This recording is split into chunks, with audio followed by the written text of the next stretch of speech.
যে খুপড়ির মধ্যে তাকে রাখা হয়েছে, গ্রামে তো মুরগির খাঁচা এর চাইতে বড় হয়।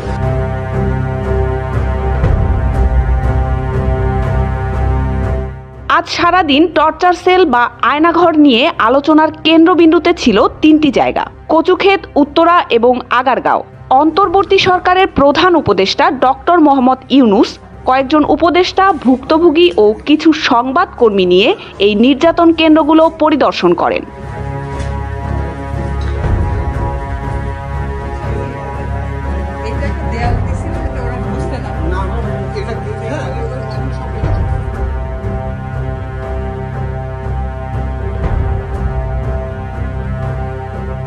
বহু আলোচনা সমালোচনার পর ডক্টর ইউনূসের আয়নাঘর পরিদর্শন শেষে প্রধান উপদেষ্টার প্রেস উইং বলছে, বাংলাদেশে এমন টর্চার সেল বা আয়নাঘর রয়েছে 700 থেকে 800টি। প্রশ্ন হলো, এসব গোপন নির্যাতন কেন্দ্রের মধ্যে আর কি আছে?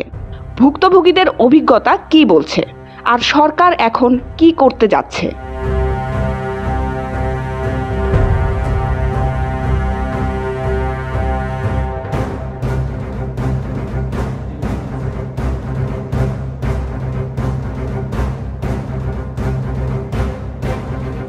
এসব গোপন কক্ষগুলো ছিল আকারে খুবই ছোট, যার মধ্যে কিছু কিছু কক্ষের আকার 4 ফিট বাই 2 ফিট।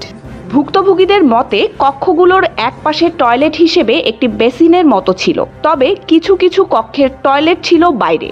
যে সকল ঘরে টয়লেটের ব্যবস্থা ছিল না, সেসব কক্ষে আটককৃতদের চোখ বেঁধে টয়লেটে নিয়ে যাওয়া হতো।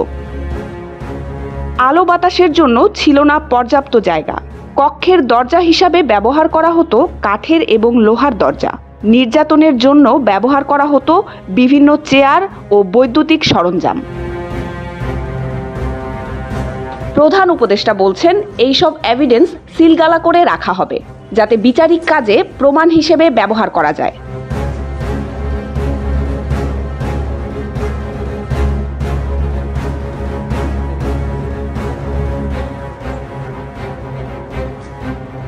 এইদিকে আয়নাঘর পরিদর্শনের শেষে সংবাদ সম্মেলনে উপদেষ্টার প্রেস সচিব শফিকুল আলম বলেন, সারা দেশে আয়নাঘর নামে পরিচিত নির্যাতন কেন্দ্রের সংখ্যা 700 থেকে 800টি এবং সরকার সবগুলো খুঁজে বের করবে।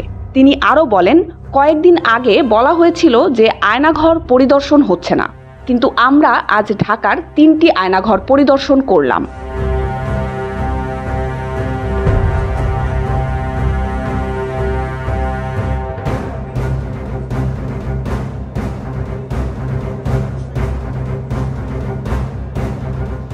অন্যদিকে আয়নাঘরে ভুক্তভোগী ক্ষতিগ্রস্ত এবং বেঁচে যাওয়াদের বড় একটি অংশকে সঙ্গে নেওয়া হয়নি। ভুক্তভোগীরা এখনও ন্যায় বিচার থেকে বঞ্চিত হচ্ছেন জানিয়ে গুমের শিকার পরিবারগুলোর প্ল্যাটফর্ম মায়ের ডাক তাদের শাহিনবাগ কার্যালয়ের সামনে বিক্ষোভ করেছে।